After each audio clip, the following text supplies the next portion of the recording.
But part of the problem is that there are a lot of different viewpoints on this, and they tend to be adversarial. Some people have belief systems that are not shaped like others believe.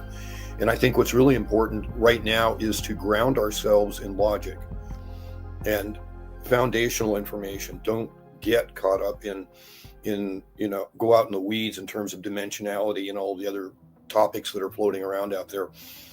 Focus on the psychosocial impacts of the exposures themselves and the information about the exposures. Mm-hmm. Find a way to engage, to prepare law enforcement, to prepare psychology, to prepare mental health and medical folks on how to best serve people that are claiming UAP exposures. Normalize that information, that it happens and that people suffer because of it, and try to do something about that. And if you focus on the human side of all this, that starts to normalize some of the rest of it. I am an experiencer myself. I have UAP exposures that go back to when I was 5 years old, and none of that's been good for me. And our social stance on what these things are or might be is so fractured that it's only made things worse for myself and for people in my shoes that aren't particularly enamored with what they've been through. So that's kind of driven my interest with UAP Med to try to find a way to normalize the information and to start protecting society. I think it's a challenging terrain. So just to recap what you shared, Ted, so there's the experiencer side, individuals who are having direct encounters, either at a consciousness-based level or a physical level, as they would claim. And then there are lots of interpretations and belief systems around that, what it is, what it means, is it good, is it not good? There's the nuts and bolts side, and there's the rearward looking aspect of that, which is looking at historic cases in which many of the individuals involved have now deceased. No data has come forward in years. These cases have gone quite cold. And then there's new efforts to uncover detection and tracking data of UAP now in real time and going forward. We have a lot of data, good foundational data. Foundational in the sense of the interpretation of it. We look at it and we say, okay, this data, this tells us basic things. We don't jump to any conclusion about what that might mean. We look at the data. So Hynek did this towards the end of his career. He collected all of these different characteristics of UAP exposures, people who had claimed to have had interactive exposures to UAP, or UFOs as he was calling them then. And there was no conjecture. It was just a list of, this happened, telepathy happened, these kind of things happened. And these are all commonalities that people report in these exposures with no projection on it.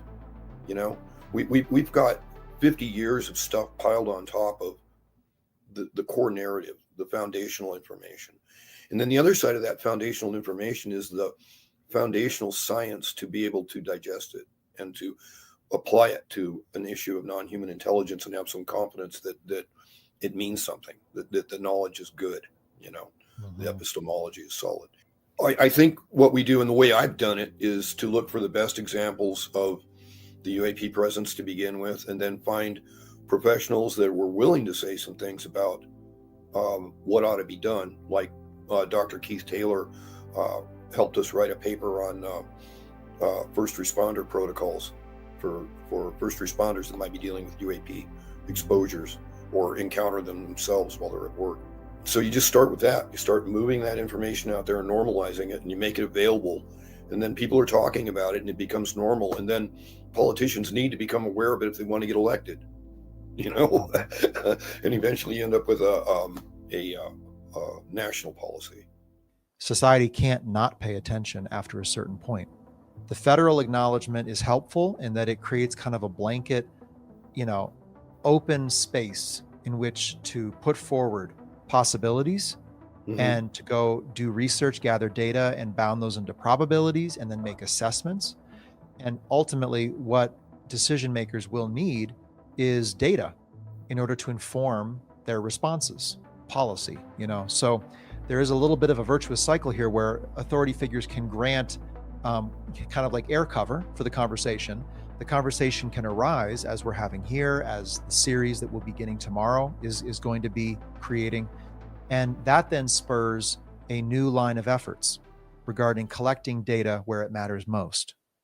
And then that data, if substantial, credible, if collected methodically with good sound research principles behind it, can then generate findings that can then be highly influential to decision makers to trigger them to do what must be done, and also to reach society at large. If we're dealing with another intelligence, it probably has an agenda. And the sooner we understand that, the better off we are. And so we need to lay foundation quickly, develop that base, or expand the philosophy of science to be able to competently engage on the topic of non-human intelligence, what it is, how to recognize it. Because living in a situation where we're constantly comparing them to us is not going to give us insights into them. Yeah, So if all our behavior models, relational models, are essentially extrapolated from human engagements or animal engagements, but many of those are extrapolated from human engagements. Sure. We have to potentially, as Michael Zafone will talk about tomorrow, invert that pyramid and think dramatically outside the box. We are putting out the message to society at large. Who is ready to begin talking about this and to apply their body of knowledge and their specific expertise toward doing so? We have to leverage our human assets and capabilities on our own behalf.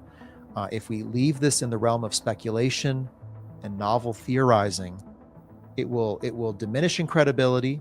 It'll be bundled up in ridicule and thrown into the waste bin of the paranormal, of what some might speculate to exist but doesn't exist, right? That's how the mainstream would put it.